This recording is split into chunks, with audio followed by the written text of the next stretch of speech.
欢迎收听7月26号的迦南之声，我是世谦牧师，大家平安。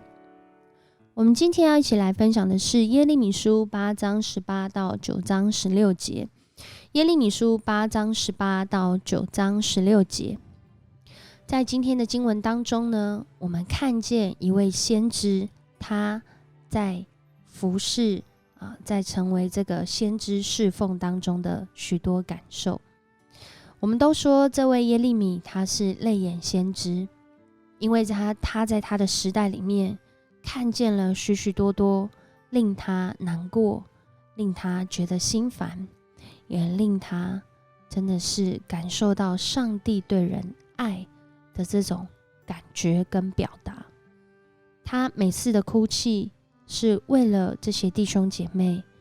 也是感受到上帝的感受。上帝爱他的子民，他不愿意他的子民沉沦，他不愿意他的子民活在那个完全毁灭跟完全黑暗当中，所以他要耶利米出来，要做一个工作，要做拔出、拆毁、建立、栽植的工作。但在这个工作的前期，要拔出、拆毁的时候，这位拥有牧者心肠的耶利米也是备受挑战。在今天他说出他的感受，我悲伤不已，我心愁烦，我听见百姓的哀嚎，上主不在锡安了吗？锡安的王不在城里了吗？然而在这当中呢，上帝也回答他们，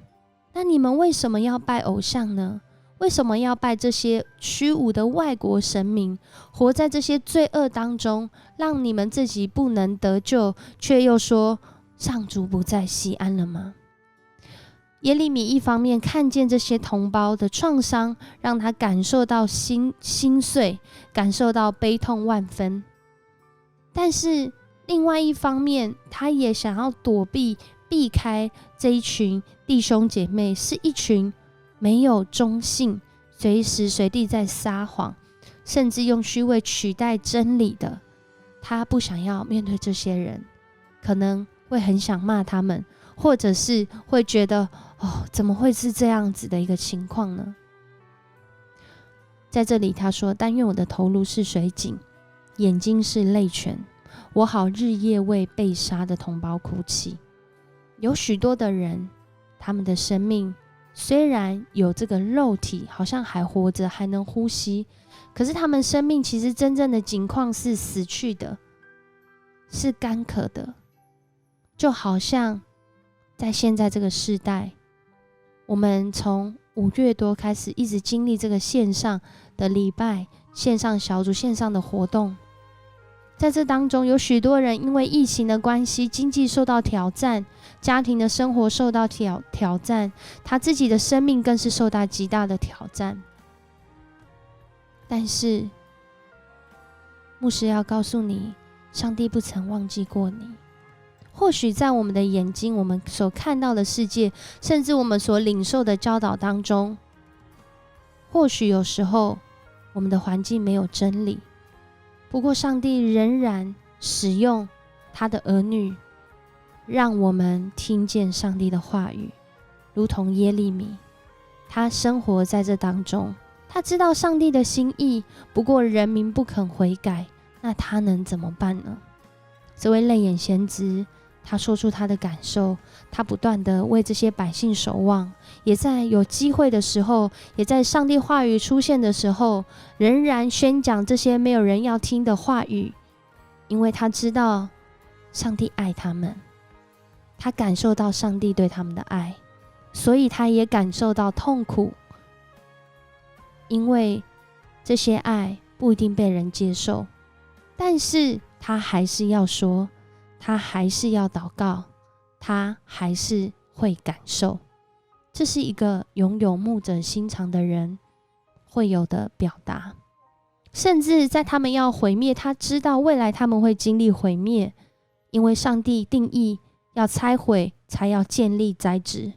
他说他要这个耶利米说，他要为山冈悲鸣哀嚎，为草原唱一首挽歌。挽歌就是在死者时候为他哀悼，所唱的歌。他爱这些百姓，他也同感于这些百姓的受苦。这是一个拥有牧者心肠的耶利米。在今天呢，世谦牧师也要邀请大家，为你身边有着牧者心肠，或者是你的牧者来祷告。在这个服事的过程当中，很多时候，我想有牧者心肠的人，常常是备受挣扎的。我该说还是不该说？我该做还是不该做？如果他不能够明白，我仍然要做吗？如果他不能感受，我仍然要说吗？上帝的爱让我们有服侍人的力量，但很多时候我们也会有自己的挣扎。我们需要为我们当中这些有牧者心肠的人来祷告，为我们的牧者来祷告，也要为我们所牧养的人来祷告，盼望上帝所赏赐的牧者心肠，在他的教会里面，真的是越来越多的人领受这样的呼召，看见这个世代虽然在黑暗中，仍然愿意为我们所爱的弟兄姐妹来祷告，来守望，甚至说出上帝所要我们说的话。我们一起来祷告。爱我们的上帝，谢谢你让我们看见耶利米的生命。主啊，就在这黑暗当中，就在这痛苦当中，即使知道明天要经历黑暗，要经历毁灭，主啊，仍然愿意持守在主你的呼召里面。主，这真的是从你来的心肠，从你来的爱，因为唯有你的爱充满我们，我们才有足够的力量来爱别人。主啊，谢谢你，愿你将这样的爱更多加添在我们当中的牧者，在我们当中有牧者心肠的弟兄姐妹，更是要求主来兴起。主啊，更多爱你相信你的弟兄姐妹拥有这样的牧者心肠，一起来为这个世代来祷告。这个世代需要真理，需要主你的话语，需要有盼望，需要有出路。主啊，你与我们同在，让更多人感受到主你的爱。谢谢你加添我们在黑暗中，在软弱中有力量，因为主你成为我们的力量，你是我们随时的帮助。我们谢谢你，我们这样祷告，奉主耶稣的名求，阿们。谢谢你收听今天的迦南之声，我是世谦牧师。如果你喜欢我们的频道，请给我们5星好评。我们明天见。